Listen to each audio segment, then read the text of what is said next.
नंद भाभी का पड़ोस में ससुराल। दोस्तों, आपने अक्सर अच्छी नंद भाभियों को देखा होगा, पर कुछ ऐसी भी नंद भाभी होती हैं जो एक दूसरे से चिढ़ती हैं। और क्या होगा जब दोनों का पड़ोस में ही ससुराल हो तो बात का बवाल और राय का पहाड़ तो बनना ही था। तो चलिए ऐसे ही कुछ चटपटी प्यार वाली नंद भाभी की नोक-झोंक को देखते हैं। सुहानी, ओ सुहानी, जरा आकर मेरे कंधे दबा दे, बहुत दर्द हो रहा है। मुझे नहीं आना, भाभी से करवा लो। मुझे पता था तू यही बोलेगी, इसके अलावा तुझे आता भी क्या है? जब देखो हर काम में नाक मुंह मारना आता है। बहू, ओ सुरेखा बहू, जरा इधर आ। तभी सुरेखा सास के पास पहुंच जाती है। जी माँ जी। अरे बहू, मेरे कंधे दर्द हो रहे हैं, दबा दे तू। कोई काम कर रही थी क्या? हाँ माँ जी, कपड़े धोने जा रही थी। अब पहले आपकी धुलाई, मेरा मतलब आपके कंधे दबा देती हूँ क्योंकि मेरी नंद जी से तो घर का कोई काम नहीं होता। आप कुछ बोल रही हैं क्या? मुझे यहाँ तक सुनाई दे रहा है। नहीं नहीं दीदी, मैं भला आपको क्या कहूंगी, लेकिन आप फ्री बैठी थी तो माँ जी के कंधे दबा देती, मैं कपड़े धो लेती।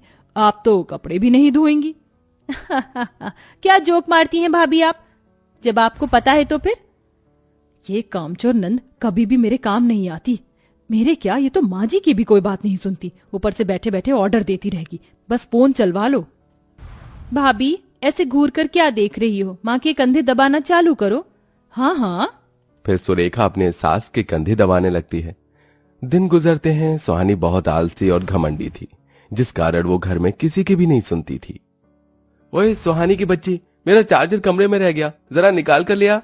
ना, मैं कोई चार्जर वार्जर लेने नहीं जा रही। मेरा शो चल रहा है, 1 सेकंड का भी मिस नहीं करूंगी। ऐड होने दो। तू रहने दे, तेरे से तो काम करवाना मतलब दीवार में सिर मारने जैसा है। तेरे आने तक मैं 10 चक्कर लगा लूंगा कमरे तक, और ऑफिस भी पहुंच जाऊंगा। हाँ तो जाओ ना, लगाओ 10 चक्कर। भाभी, ओ भाभी, आज मुझे पास्ता खाना है, वही बना देना, क्योंकि आपकी मैं लौकी की सब्जी खाने से रही। तभी सुरेखा पति को चार्जर देती है। पति ऑफिस चला जाता है। मैडम जी, ये कोई होटल नहीं है। हाँ, माना आपका घर है और मैं भाभी हूँ, लेकिन घर में जब खाना बन चुका है तो दोबारा बनवाने की क्या जरूरत है? और इतना ही है तो खुद बना लीजिए भाभी आप भी ना, मेरी शक्ल देखो, आपको लगता है मैं खुद से बनाऊंगी? अब तो मैं पास्ता खाऊंगी, ऐसे नहीं तो बाहर से मंगा कर खाऊंगी। Just wait and watch. Surekha उसकी बेवकूफ वाली हंसी पर और चिढ़ जाती है और नंद ऑनलाइन पास्ता मंगाकर भाभी को चढ़ाकर बर्तन गंदे करके पास्ता खाती है। Wow, this is so yummy. भाभी आप खाओगी? अरे कुछ बनाना नहीं था तो खाने का भी मन नहीं होगा, मैं खुद खा लेती हूँ। ओफो, ये पास्ता देख देख कर मेरा भी पास्ता खाने का जी कर रहा है। और ये नंद की बच्ची एक बाइट नहीं देगी, इसको तो मैं कल बताऊंगी। पता नहीं इसकी शादी क्यों नहीं हो रही, तभी इसकी ये हरकतें देखना बंद होंगी, वरना मेरा आधा खून रोज जलेगा। माँ जी से बात करती हूँ। सुरेखा अपनी सास कौशल्या के पास जाकर नंद की शादी की बात करती है, और जैसे ही कौशल्या एक अच्छा लड़का ढूंढकर सुहानी को फोटो दिखाती है तो वो फोटो फाड़ देती है।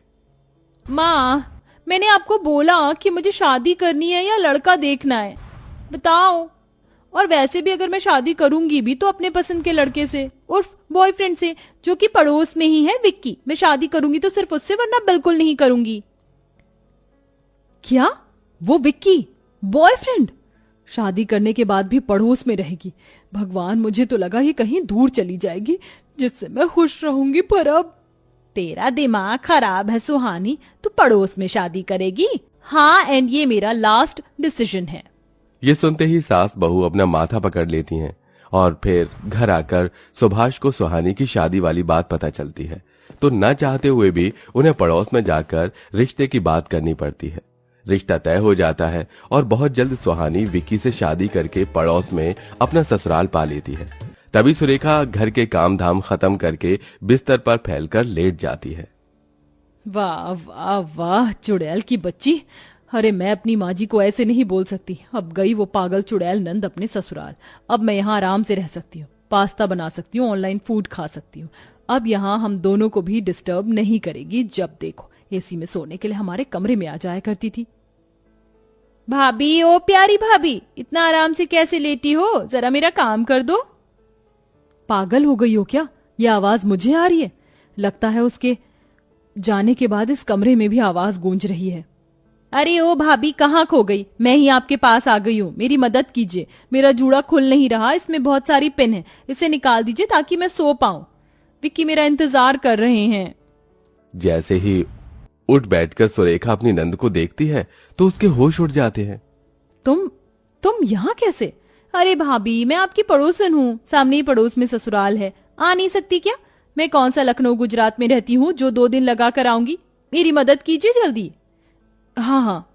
फिर सुरेखा नंद का जोड़ा खोल देती है और वो अपने ससुराल चली जाती है। अभी अभी तो मैं खुशी के सपने देख रही थी, लेकिन इसने अभी आकर मेरा भ्रम तोड़ना था। कहीं ये नंद रोज रोज ना आने लग जाए, घर पर मेरी तो वाट लग जानी है। अरे क्या बड़बड़ा रही हो, रात के 10 बज रहे हैं, सो जाओ अब। हाँ, सो रही हूँ। ऐसे ही 2-4 दिन गुजरते हैं। नंद अपने ससुराल में काम संभालते हुए बहुत खुश थी, लेकिन काम करने में जो आलस आ रहा था वो तो पूछो ही मत। एक दिन वो अपने घर के बाहर झाड़ू लगाकर कूड़ा इकट्ठा कर देती है। अरे मोरी मैया, ये मुझे झाड़ू पोछा करना, घर का काम करना बिल्कुल पसंद नहीं है। अब अंदर से कुछ लाना पड़ेगा कूड़ा उठाने के लिए। अरे आइडिया, भाभी ने अभी बाहर की झाड़ू नहीं लगाई है, मैं सारा कचरा इधर कर देती हूँ। जब भाभी झाड़ू लगाएंगी तो ये सारा भी उठा लेंगी। वाह, मेरा दिमाग कितना चलता है। सुहानी फटाफट सारा कूड़ा अपने मायके के दरवाजे पर कर देती है। ये करता हुआ सुरेखा देख लेती है। ओ नंद जी, अपने दरवाजे का कूड़ा मेरे दरवाजे पर मत करो, समझी?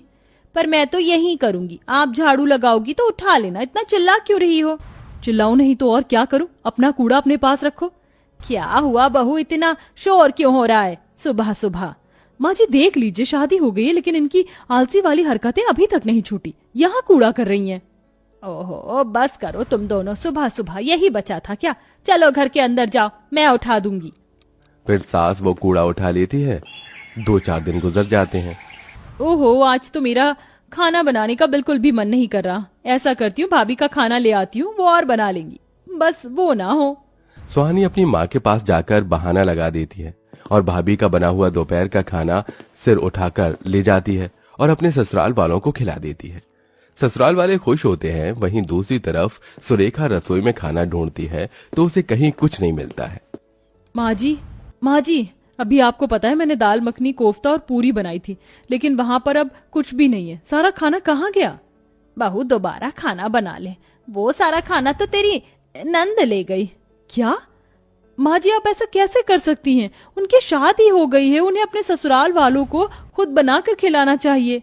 मैं मानती हूँ बहू, पर तू जानती है ना वो कैसी है। तू दोबारा खाना बना, मुझे भूख लग रही है।